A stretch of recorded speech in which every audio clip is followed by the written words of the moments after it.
Jujutsu Kaisen Season 1, Episode 1. I've seen it, at least the first episode. I am happy. You see a blank screen right now because we're at the very beginning and we're going to go through the entire thing, the entire first episode. There is so many good things about this anime that I was very surprised about. It was off the whim. I didn't really expect to watch it today. I just looked online of popular animes. What should I be maybe looking at? And this one showed up, and I was like, okay. Some of the fan art was pretty good. Just looking some of the images online, and again, we'll go through the whole plot.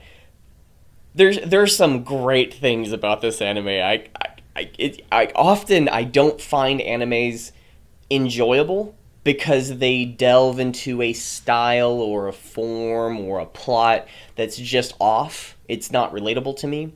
But when I do find one that's relatable, then it's like, ooh, I want to know more. I want to know more. I want to know more. I want to know more.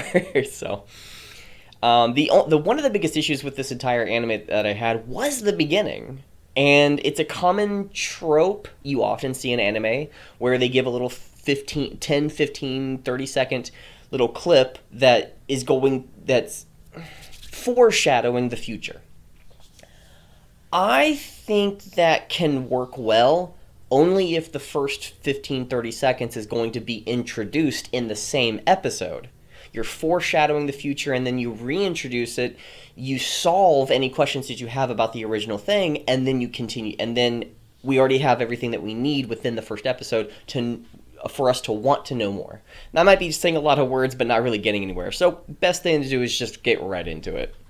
And I'm going to try to, I don't know if I'm going to do this with audio or not, but little bit by little bit.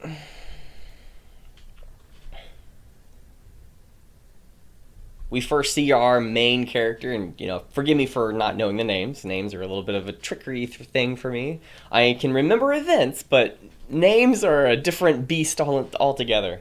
A great thing about this one moment is that we get to see all the pieces of paper on the wall. That's one of the first things that we see. He wakes up, he's in a daze, he has been bruised, he's been beaten up. So again, a mystery, but more importantly, I want to highlight the things in the background of those pieces of paper. He's looking in front of him of somebody. Ooh, wait, who is this person?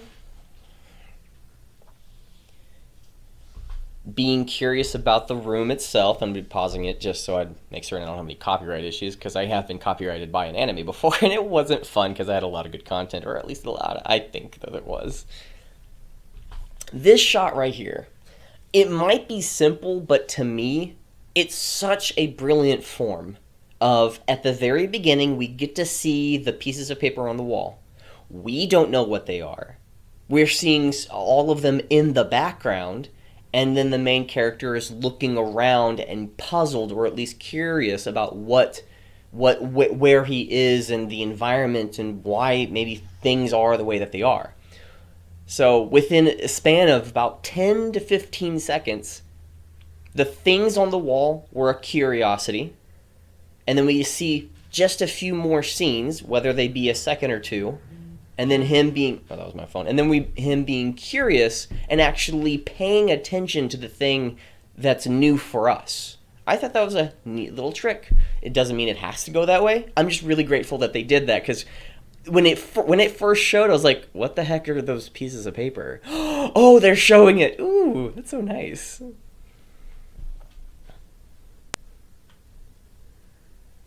So which one are you right now? Aren't you? And this is, how do I put this into words? This is the biggest issue that I have, is we go through this entire first episode and we're not introduced with who this main character is. I think we're going to be introduced in the second episode, or at least within this entire season, we will be. But why not have this one scene being solved at the very, you could probably cut out this very first segment. You don't need to have this scene with him being a random sacrifice, a hidden sacrifice. I'm in charge of the first years of Jujutsu Tech. Jujutsu Tech? Gotcha. Fushingaru Senpai, person who he knows. Oh, that's interesting. Why is he going to be doing what he's doing? Why is he here? I'm not sure you should be worrying about others. Oh, where was it? It's been decided that you'll be secretly executed. Ooh, here's something that I didn't catch. It's been decided. He didn't say he decided. He didn't say someone else told me. It's just, it's been decided. It brings up a great question as to who is making a decision. Why would someone be making a decision to secretly execute this person? And it might be because, and this entire scene might be summed up in the second episode. I'm just curious why it wasn't summed up in the first episode. Because all you have to do is show this little scene, halfway through the first episode, reintroduce the scene, and then we can carry on our way of what will be happening next. We have our kicker, we have our anchor, we have a hook to get people to be invested in the first episode and caring about the characters, and then we can start exploring more about the world and the relationships and the trials and tribulations all everybody has to go through to solve this big conglomerate of problem at the very end of the season, or at least the series.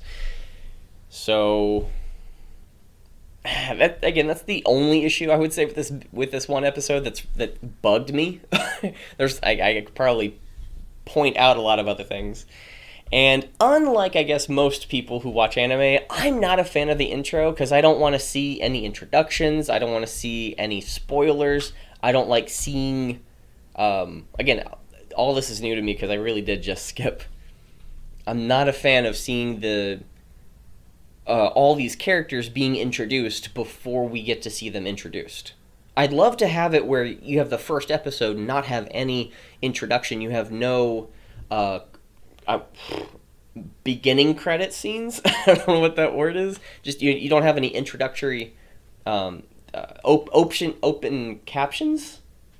Man, I am off the ball right now. Where you have the first episode not have that open scene, that open clip, that you have open credit scene. You can show that in the second episode or the third episode after we introduce the characters, the plot, the direction, the issues, etc. Once we have all that established, then you can start doing on per episode the open credit scene. Cool.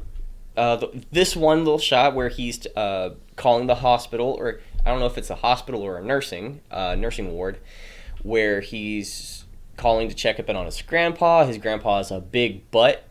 He's very stubborn.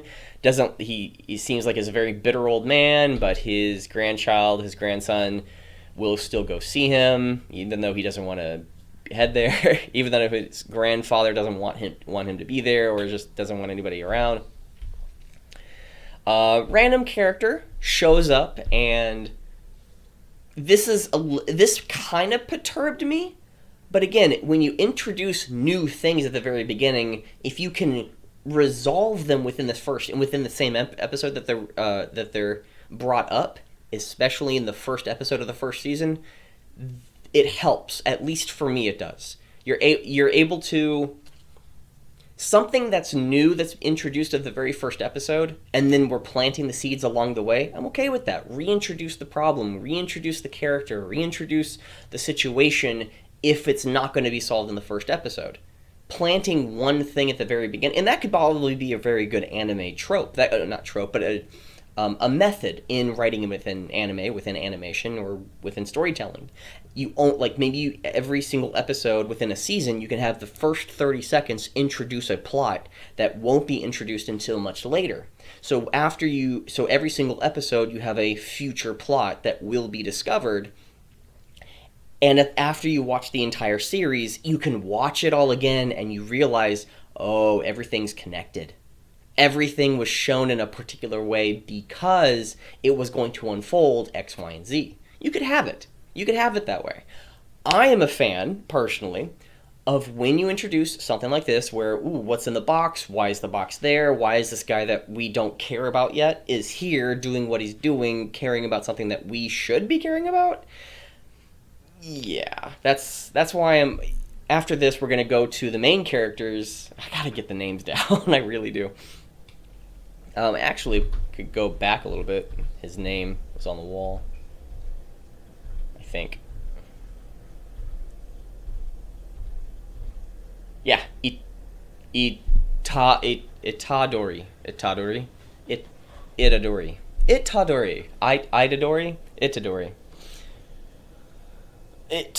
I'm gonna go with Itadori.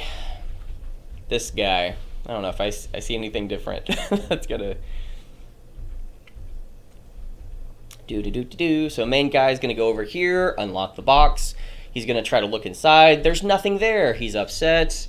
Of the cursed object that we find out is actually an item that holds back other curses from attacking this place. One question that I have about later is why the curses, or why the demons are able to become ethereal, or they're able to become, what's the word? Vorpal. They're tangible to non-tangible.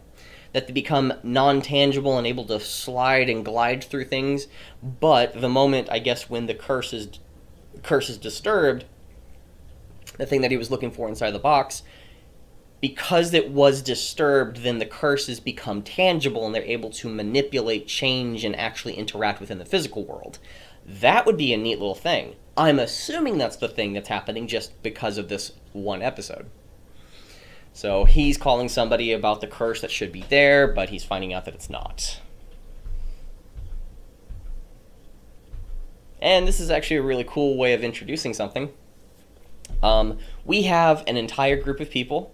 3 little, small, close friends with the main character, who the main character really isn't the main character. He is a main character, if not the main character. What do I mean by that?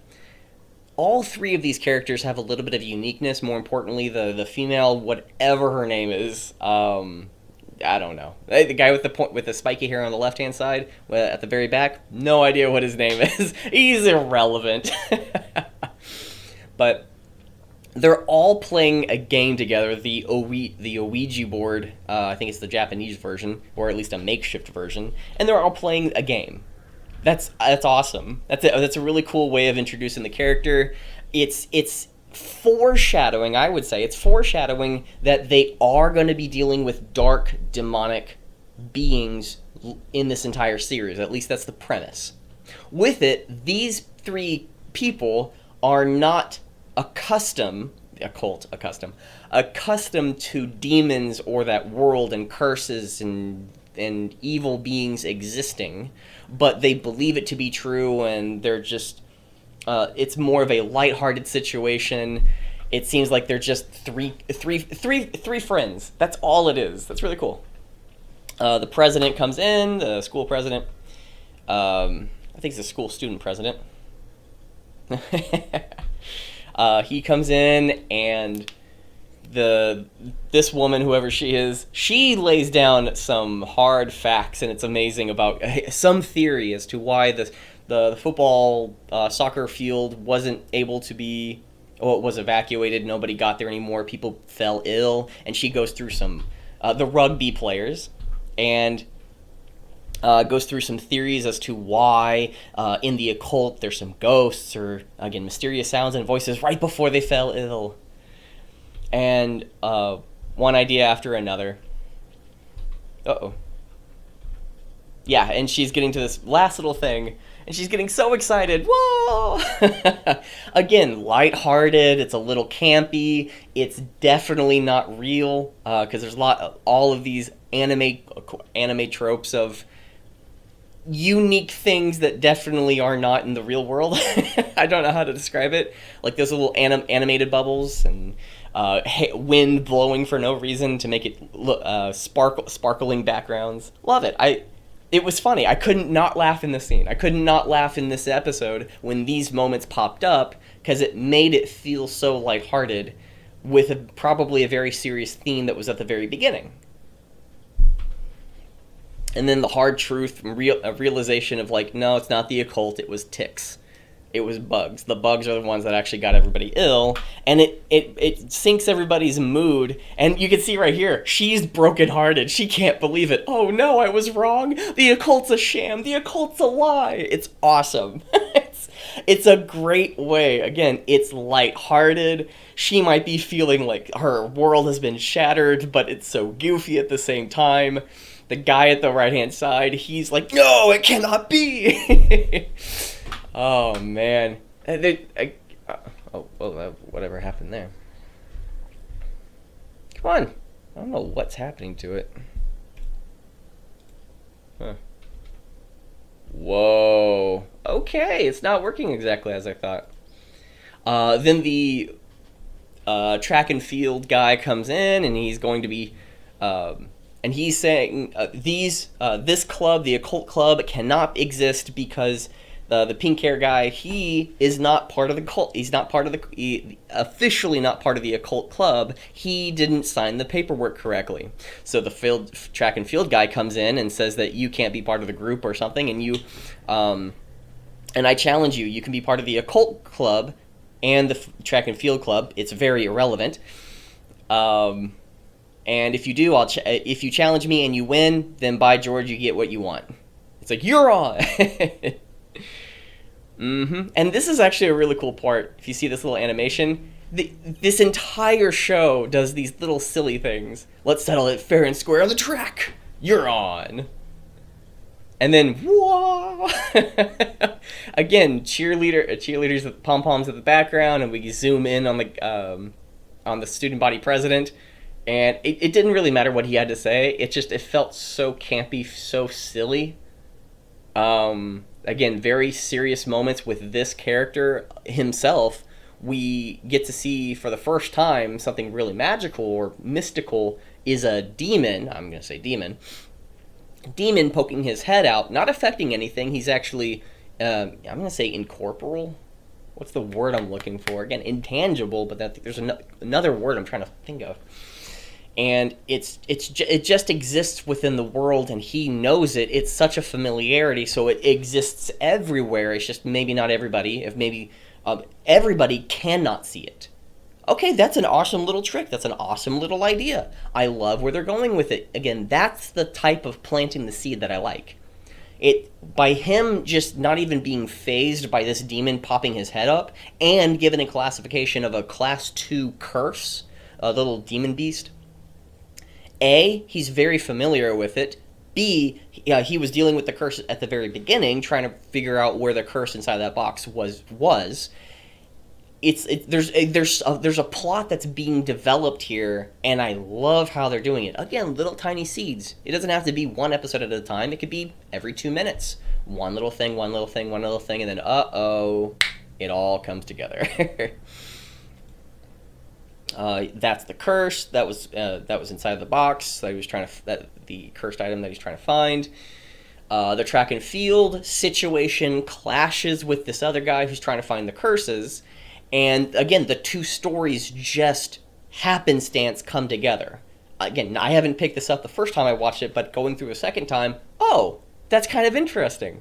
It's nonchalantly, if I'm using the word correctly, of the two paths intermingling. They're going through a crossroads in this very moment. The track and field, it's a very nonsensical, very silly thing with also a very serious situation happening as well that nobody else is paying attention to and is aware of. That's awesome. 14 meters, he threw the little ball that he was supposed to throw. Good for him. That's awesome. What's awesome, I'm just going to play this one scene. The ball is dropped in his hand, and it looks like he can't handle himself. Blah, blah, blah, blah, blah, blah, blah. Hey, I can throw this however I want. Yeah, go ahead. Now, how I thought he was going to do it is he's probably going to do it in some unique way that makes it launch even further, like maybe swinging around or twisting or doing a backflip or something, kind of just the impressiveness of doing it in a very unique way. Because he seems like a very unorthodox type of character.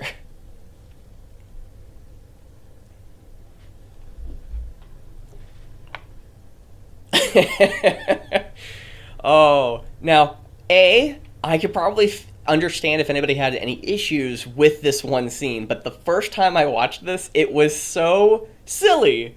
It was literally out of left field. It was so... I was expecting something quirky.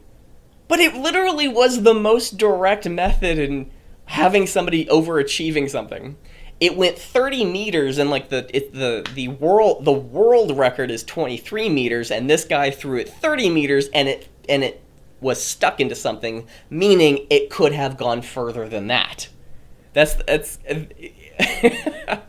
So I think that's a little bit outlandish, but if we're going to be dealing with the realm of demons and goblins and stuff, there is a level of just kind of take it on face value, because this world's a little bit unique. Plus, he's the main character, so I'm assuming there's going to be some good thing, like some powerful thing inside of him of whatever that thing is.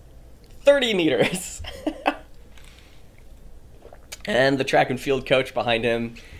There's a really cool bit about this anime that they pull off well. It doesn't matter what these guys are talking about. It's the track and field guy at the very back. He's stuck in that position with eyes as big as cantaloupes, and he is dumbfounded at somebody being able to throw a world record while he has prided himself of being the school champion. I think he has the world record. He has the school record of 18 meters. The world record is 23 meters, and this guy threw it 30 meters, and it's stuck inside of a wall, meaning it could have gone further. And doing it at such a younger age and nonchalantly. I'm gonna never not use that word. I'm gonna use it all the time.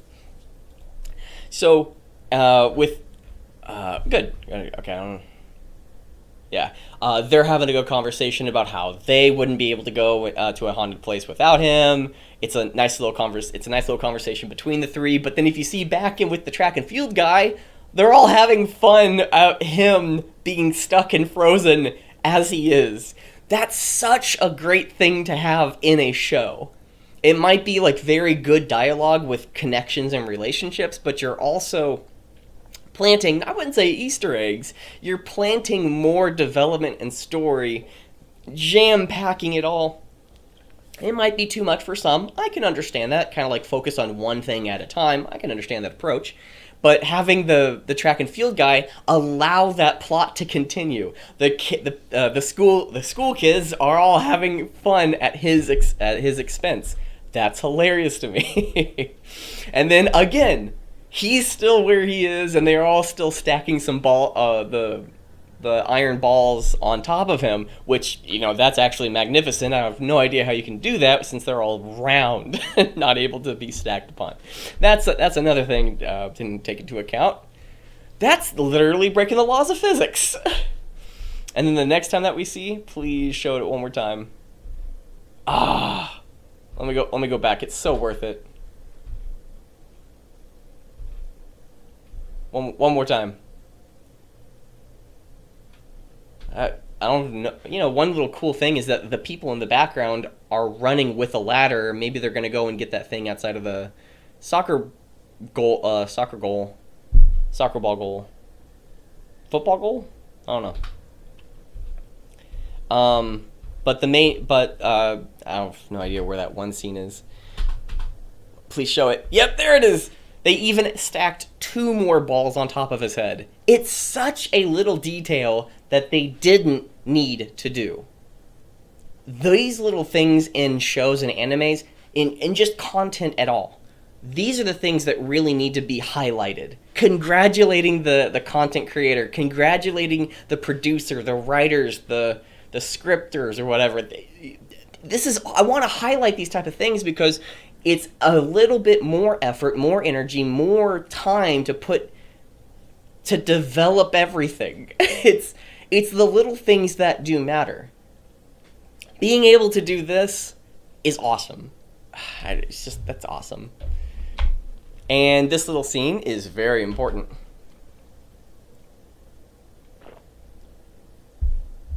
So the presence of a cursed object, which actually makes a lot of sense. Foreshadowing, having seen the episode, that made a lot of sense.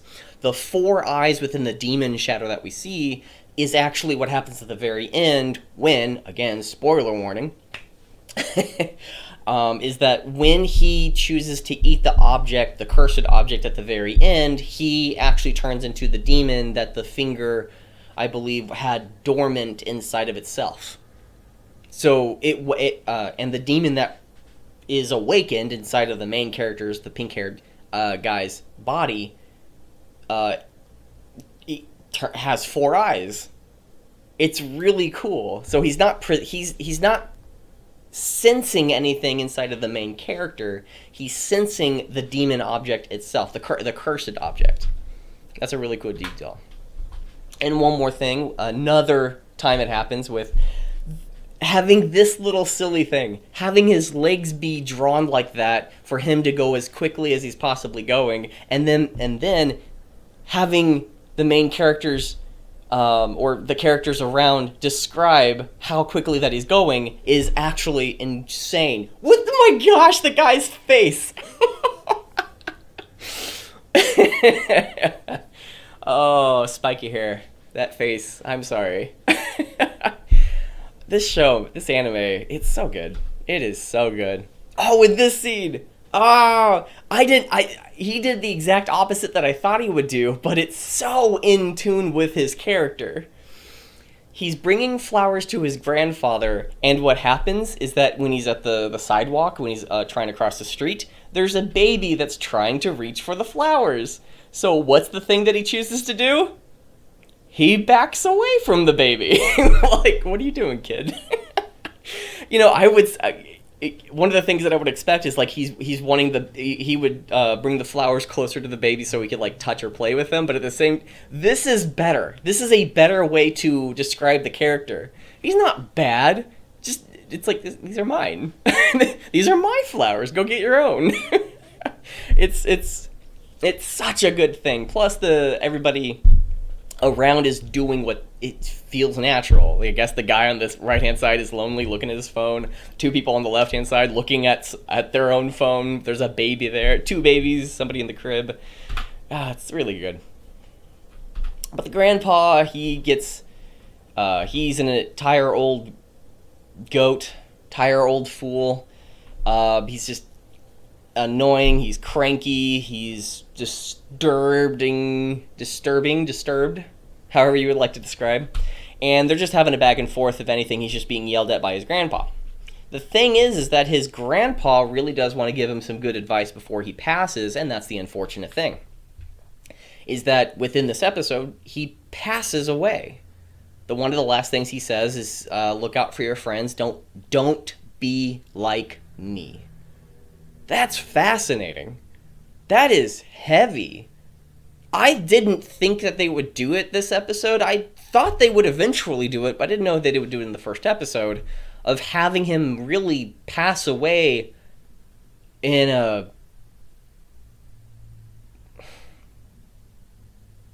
the opposite of the blaze of glory. Like, just in such a...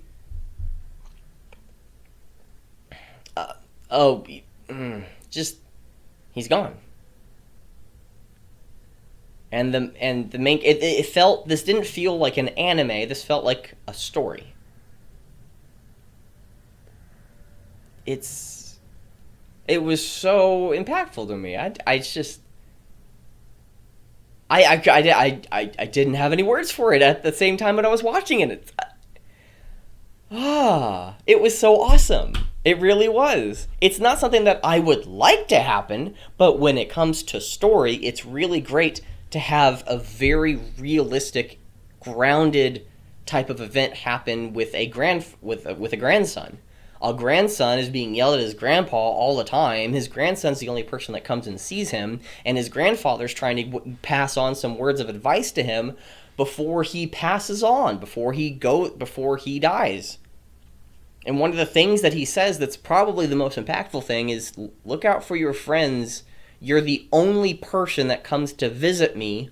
Don't be like me.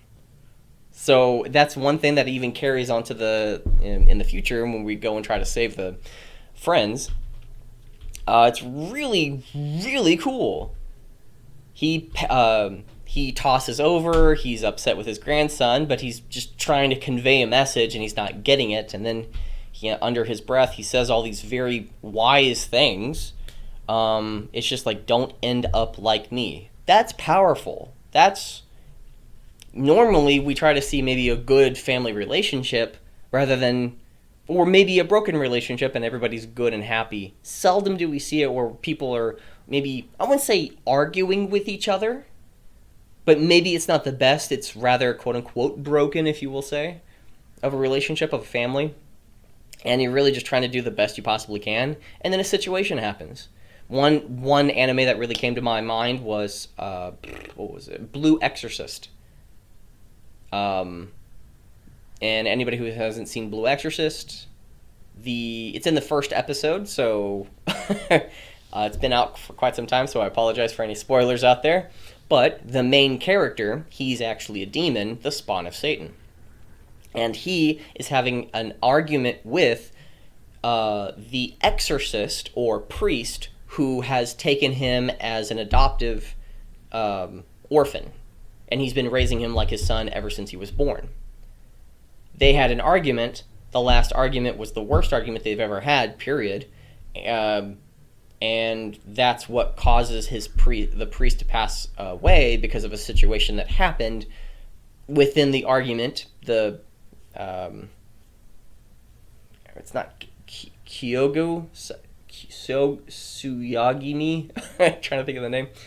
Because of the argument, something happens within it, and the priest saves his child, the devil spawn, because he believes him to be his own son. It's like, I raised you, you're my kid, and that's one of the things that really sets the main character off and be like, I didn't realize all these things of what you did for me. So it's kind of the situation right here, but it's in sort of the opposite spectrum. It is kind of a very broken, but their family. He's happy. I wouldn't say he's happy to go see his grandfather, but he can't see himself not going to see his grandfather. It's more duty bound, but it's just you go and see family. That's what you do. I think that's the type of mentality. It's like, yeah, you go and do this thing because that's what you do. He has no question about it. And then his grandfather's giving some words of advice. That's really, really awesome.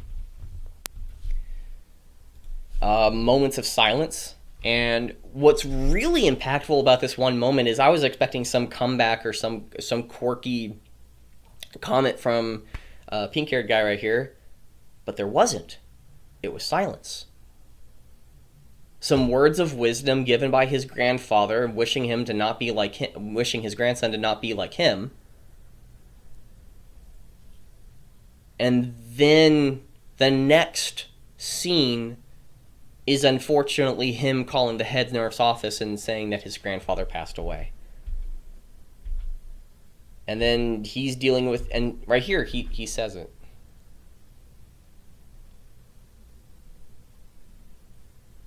My grandpa is dead.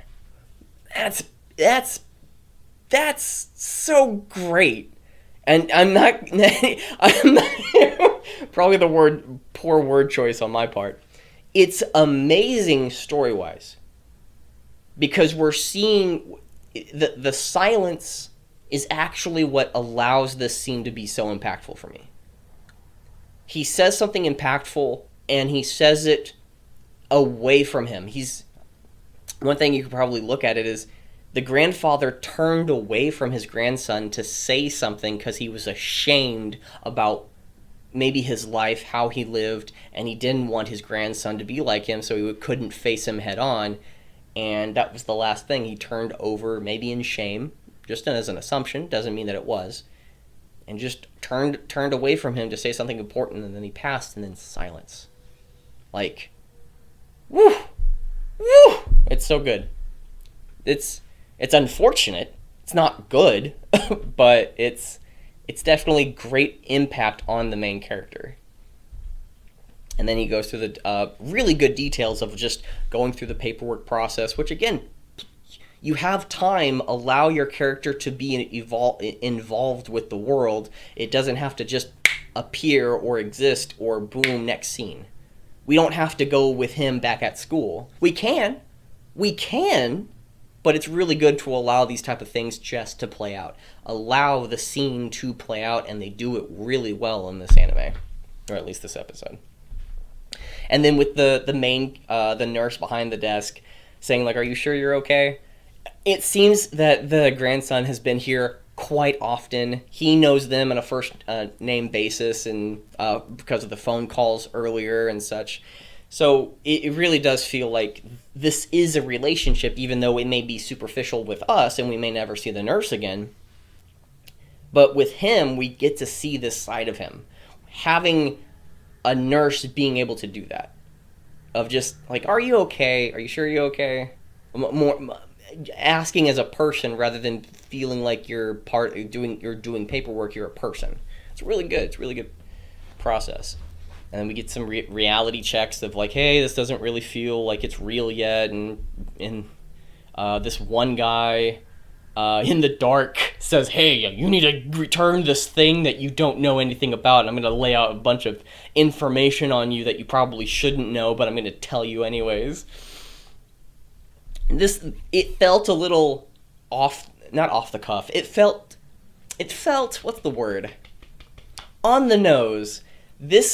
When they introduced this guy to have a conversation with this, both spiky-haired people to have a conversation with each other, it felt a little on the nose, but I quickly got over it when they started allowing each character's personality in the conversation.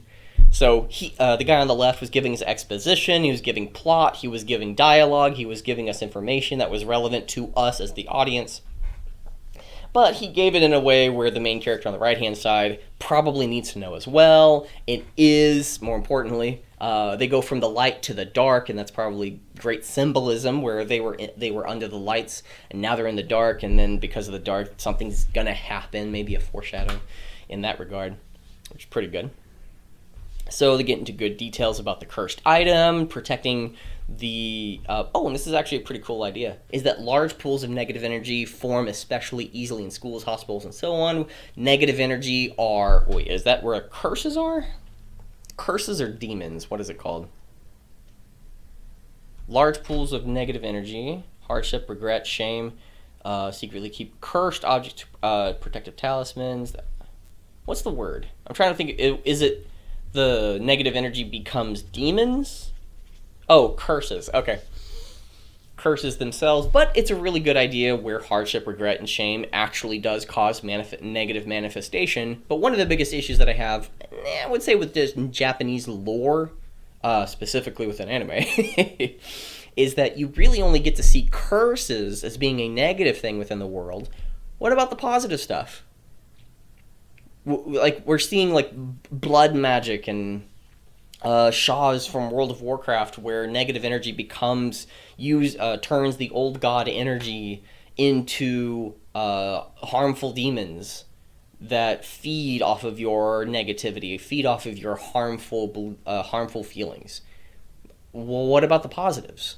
You really only get to see, and often in most stories, while the negative stuff does turn into negative manifestations, why can't you have it the opposite as well, where the positive feelings turn into positive manifestations? Maybe the negatives are more impactful and more potent and more widespread, but the way to cure it, the way to resolve it, is that when you have this positive energy and you're maybe having gratitude with another person, that causes it to not just be vanquished and vanished, but something else springs forth and creates something magnificent. So that's often we don't see that. It's usually just demons and the horrible natures of demons, and you have to resolve yourself around the demons, and it's rather a little bit nihilistic, just a little bit. I wouldn't say it's based around nihilism, but it's just like, oh, there's only negativity in the world and you must embrace the demon inside. It's like, that should be an aspect. I don't think that should ever be the aspect of the show, unless, like, of every and all regards. What's a God Eater, for example? Attack on Titan. Attack on Titan is rather nihilistic, but at the same time, there is a great message of push beyond like, death is an eventuality. You must live beyond that. You must work and fight and tooth and nail beyond it for the next generation, for the next people that come about. After you're done with this battle and this war, It's the next generations, and what you do now is going to affect the future. Like, that's a great message to have. Yeah, it's just thinking out loud. Anyways, so he's giving the exposition about the cursed item that he had was poison that keeps a deadly poison that keeps other curses away, and then it becomes a bait to lure in and fallen other curses and such. But him having the object itself, he gives it back, finds out that the object is not inside the box that he needs it to be. I honestly thought it would be a lot bigger than that. It's a little silly, but knowing what I know now, it makes a lot more sense. They have a conversation about, oh, I know where the curse is. It's actually back at the school with my 2 other friends in the occult club, and we're trying to that they wanted to deal with it because it's just occult stuff. It's not real, right? And these 2 people, the animation right here, I really want to point out, it's really cool. You're allowing a scene to play out where, again, even if it's just taking the cloth off of something, maybe the slow steadiness of taking all the cloth off of an item is actually really impactful because of how deadly and chaotic it's going to get right after you do this. It's really great detail. It's something that should happen more often, I would say, in a lot of stories. Something big's about to happen, slow down the pace. So when the chaos happens, it's more impactful. It hits you harder. Yeah. And then we get to see that what was inside was a finger. And that's weird because you're holding a corpse finger and you're just nonchalantly, you're just holding it for the sake of holding it, which is weird. I would never touch that. If like the moment that I would figure it out that it's a finger, I would wrap it back up again. I don't care what it looks like. Oh, that's a finger. I'll roll that back up. I'm gonna go give that back. That's a finger. It's like, what if you found a disembodied head? Like, oh, that's a thing. I'm done. I'm out. I am so out. But being in the occult, you're kind of curious about it. I give them a pass on that because they're in the occult. And the really cool part is the thing that spawns above them. Again, it's called a curse, but I really do prefer to call them demons and such. They're on their way. They're trying to get there as quickly as possible. Their lives are in danger. I guess Senpai, we'll call him Senpai just for the sake of it. Senpai, spiky hair, is telling non-Senpai, shorter spiky hair, pink guy, that he should stay here because he's gonna go and save his friends, and you'll be in danger if you go. Don't do it. Don't be stupid, you little young kid who can't do anything about this demon curse stuff. So the biggest question I have is, how did these people escape? Because I honestly thought that the other guy got killed and she was alive, trying to hide from this little demon guy, who I thought this demon guy was the other friend who got turned into a demon. I was so curious if that's what happened, if that's how it played out. That would have been amazing. It didn't happen that way. I thought it would have been kind of cool. I would have been very upset about it. I wouldn't want either of them to be killed. I would either want both of them to have been turned into demons or unfortunately being killed by them, or both of them being saved. It's kind of a preference. It's like, why one versus the other? I think that would be worse. Versus, in some weird way, it's either all or none. And I'm very particular with my death scenes. So she's trying to hide from a monster. Her friend comes up to her, and he has a demon spawn on top of his head, and it's literally grabbing at his mouth and nomming on his head. Okay, I thought he was dead at this point. It's weird how he's not dead. Like, why would something be on top of your head, chewing on your head, unless it's just sucking at your head? And again, a very demonic thing. I think they should have both seen demons rather than having that on top of your head, because then you get to see later on that he's actually being quote-unquote eaten halfway of his entire body, but he's not being nommed on. He's not being chewed on. He's just being like sucked into like quicksand, which is a little weird for me. I'm okay with it. It's just a little weird for me. So he comes up. Oh, in the scene right here, the animation with the running with this fight scene, I am a-okay with it. Because when they summon, like right here, there's no cutscene. We just see the development of both wolves being summoned. That's amazing. I want to go look at that again. From running up the steps all the way to summoning the wolf. The animation of fast-paced motion, so it's not as clear. Second off, when we're seeing something being created, we get to see it from start to finish. It's not a cutscene. I'm not a fan of multiple cutscenes with something. In The Witcher, the live action on Netflix, The Witcher TV show, I had a very big issue with the very first episode, that with him, Geralt, fighting the spider creature at the very beginning in the lake, there were 30 cutscenes within 15 seconds. It was frustrating for me because I don't like to see scene. There is a little clip online. It's called Voltron something or another, and I know, very descriptive and helps out everybody out there. There's a Voltron scene. I think it's one of maybe the last episodes. It's a big robot fighting big robot. The fight scene is fluid. The fight scene is proportionately epic. It's all amazing, but the only issue that I have with it, which is the biggest issue about it, is that it has too many cutscenes. It's just like, and the weirdest part is when somebody on the inside of the robot suit, it's like, I'm pissed off. I'm gonna overcome this challenge. And then they like push a button, and it's like it feeds off your emotion. It's like, yeah, and it amplifies it by 1,000. It's so weird, but I'm okay with that. I am okay with maybe suspending a little bit of a disbelief of like, if I push this button harder, it makes the power go bigger. If I pull this lever with all of my gusto, it's going to make the thing happen better. I'm okay with silly situations like that. I'm okay with it breaking character, with breaking the physics of the world. I'm okay with that. If it's like a last minute thing, whatever. I'm gonna enjoy myself either way.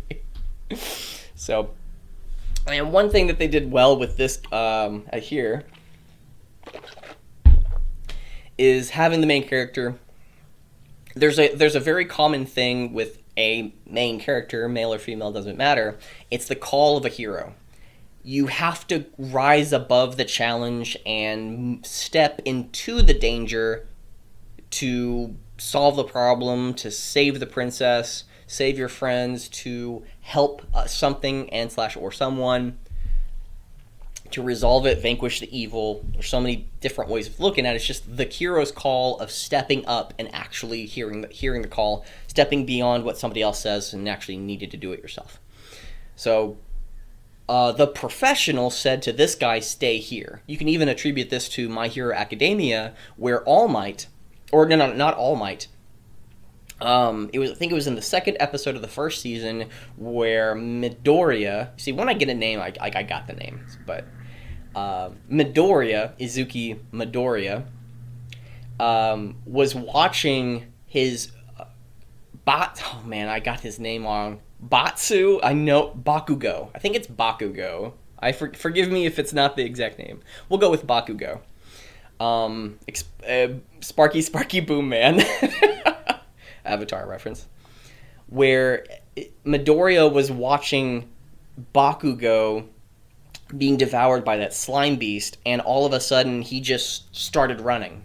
Like his legs started moving, and that was a very key quote from All Might to say to Midoriya that the greatest heroes, or a hero, there's one common thing between all heroes, or at the very top or something, is that my legs or my body just started moving on its own. I went into the line of fire regardless of whether or not I thought it was a good idea. My body just said do it. It doesn't mean that you'll guarantee success. It doesn't mean you'll guarantee safety. You could probably go and get yourself killed, and maybe that feeling of a hero might cause other things to happen in a poor situation, but it worked for him. It was awesome.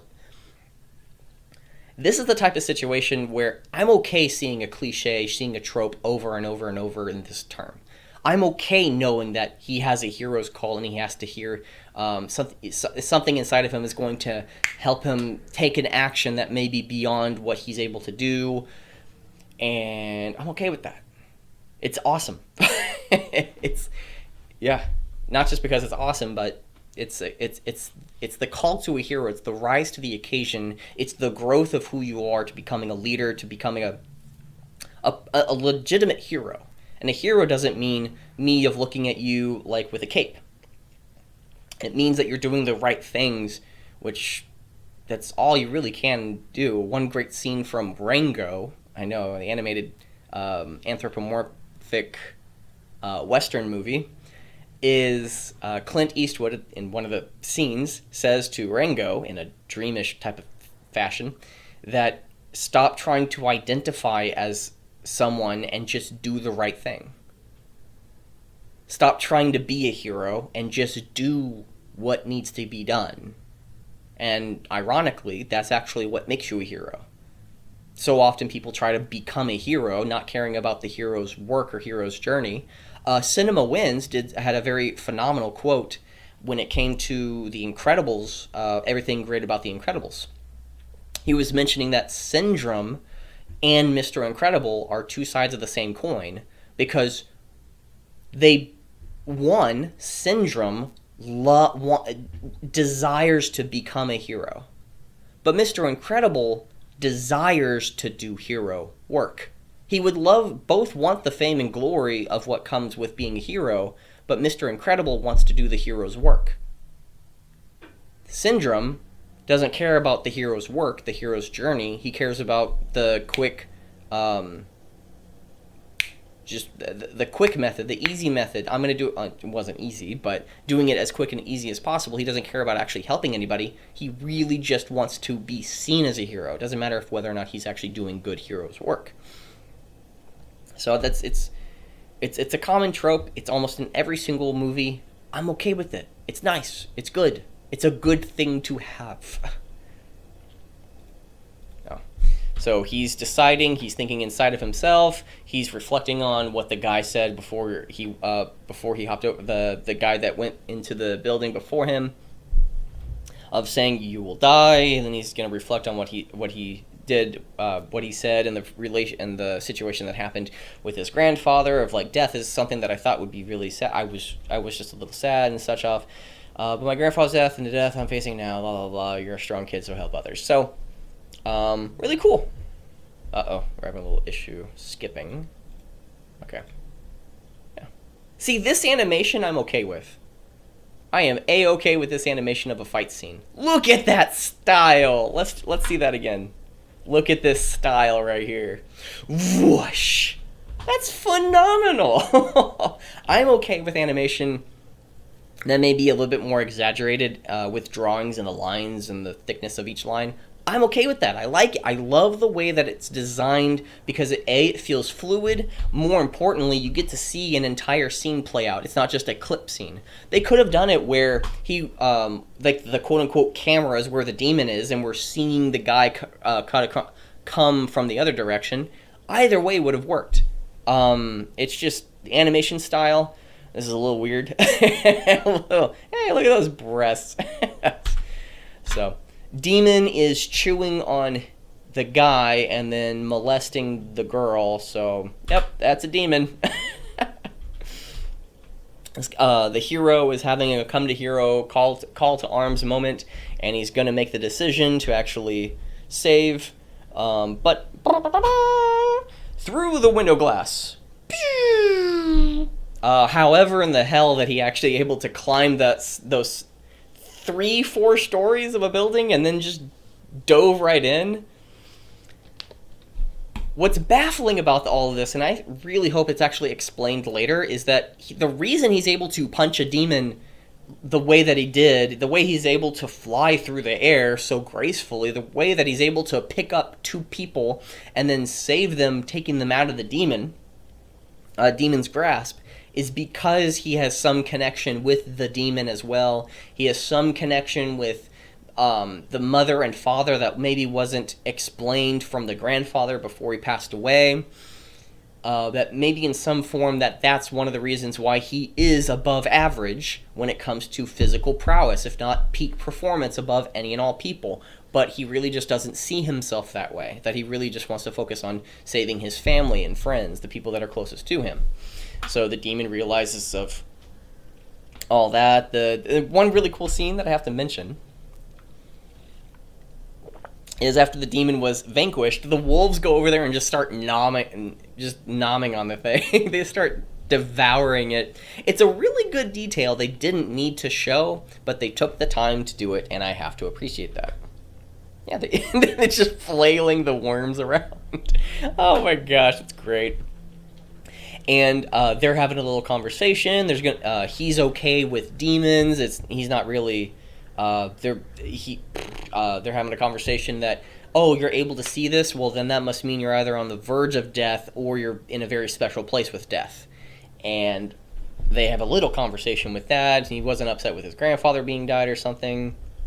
But one of the things that he wants to do is, regardless of whether or not, I want to make certain that the people that are closest to me have a good death. Meaning that they have family around.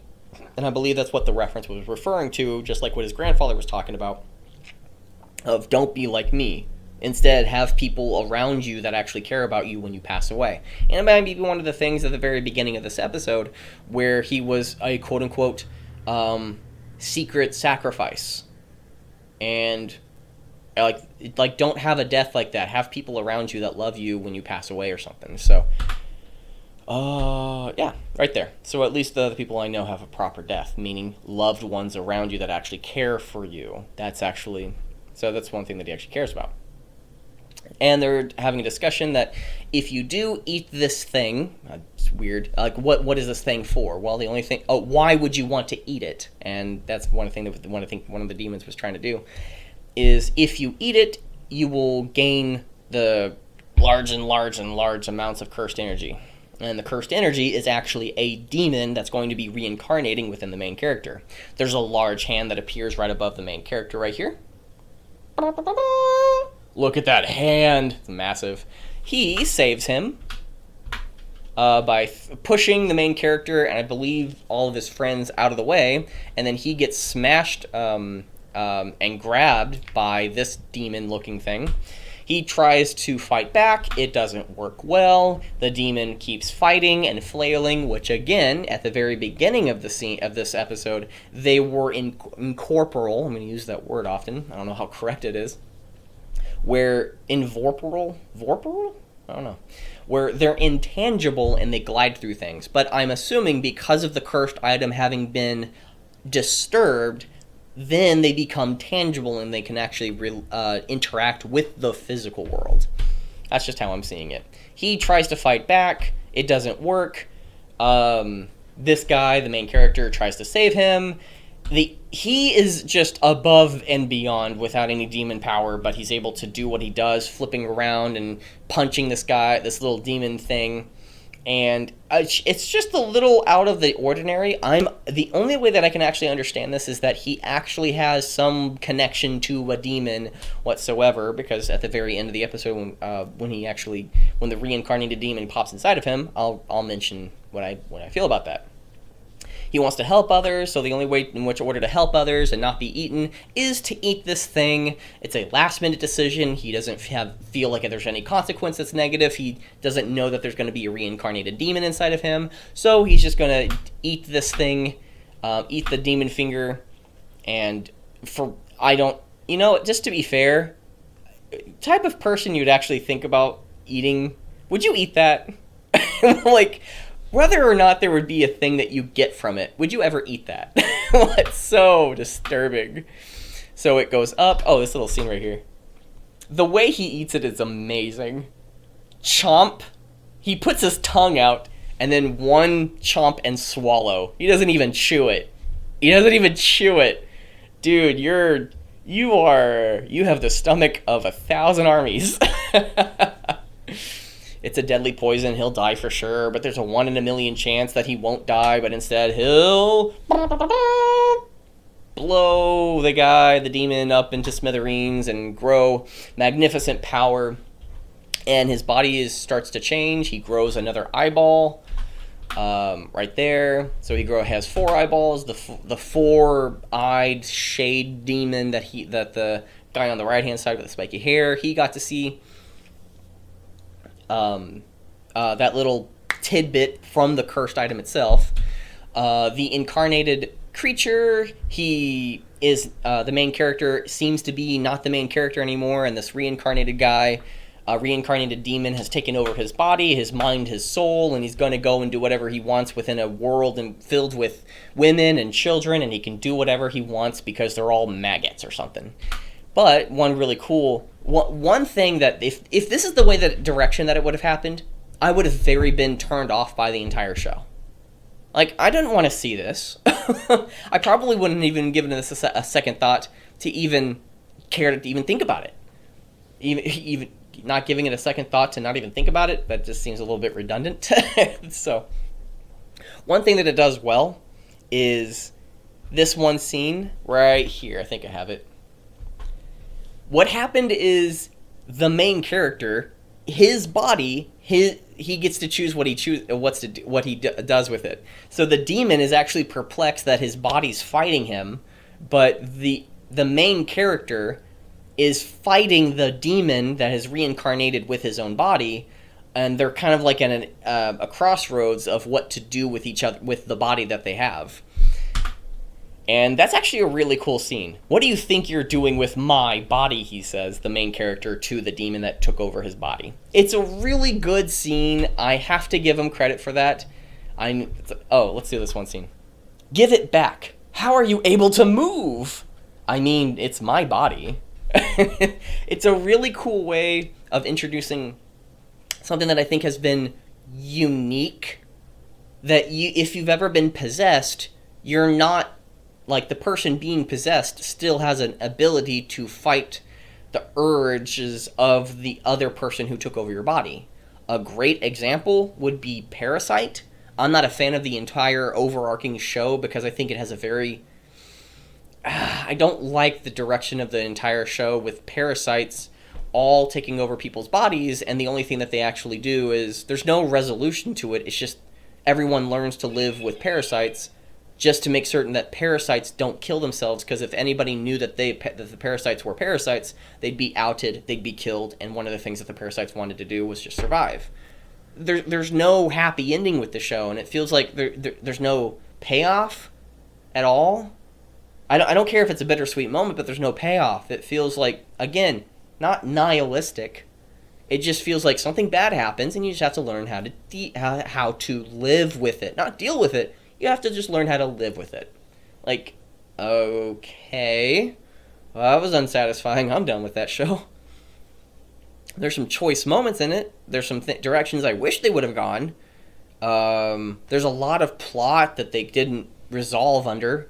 Like, there was a legitimate murder that we see within the show Parasite. And from that murder, the next scene is a parasite bubble dropping onto some person's place. I think it was the main character's place, and the parasite was actually going to go swarm inside the guy's head, but he got caught up into the arm instead. Meaning that from murder, or from these negative actions, parasites are created, but they don't really expand upon that, or at least from what I've seen, because I did stop watching it, so if I'm missing key ingredients or key points in that show and series, please forgive me. And if not, whatever. Okay, so I believe this is the last scene. Oh, okay. Don't move. This guy, who's the professional curse guy, says, you're no longer human, and under the regulations of the thing of which I serve, or the order, is that you must be, I will exercise you as a curse, so I will expunge you. You don't have the right to live anymore. Which I think is incredibly important. I think I saw some of the scenes in the second episode where I think he gets pummeled by the demon reincarnated inside of the main character's body, but I'm assuming that he's also going to try to stop the demon from killing him, and so on and so forth in the direction of where the story's going to go, I'm kind of fascinated by. Anyways, my voice has been kind of hurt. It's been kind of shot, and I think that's gonna be it for me. So thank you all for those who stuck around to the very end here. I appreciate your dedication, your urge of excitement, thrills, and fun. Can you say that any more sarcastically? Never! Thank you, phone. Thank you very much for being a part of this. Please post your comments, questions, and concerns right down below. That does help the algorithm greatly. Please smash that like and subscribe button to listen, hear, know what's gonna be coming next and the things that will happen. And most importantly, I will see you next time. Bye-bye. Beep.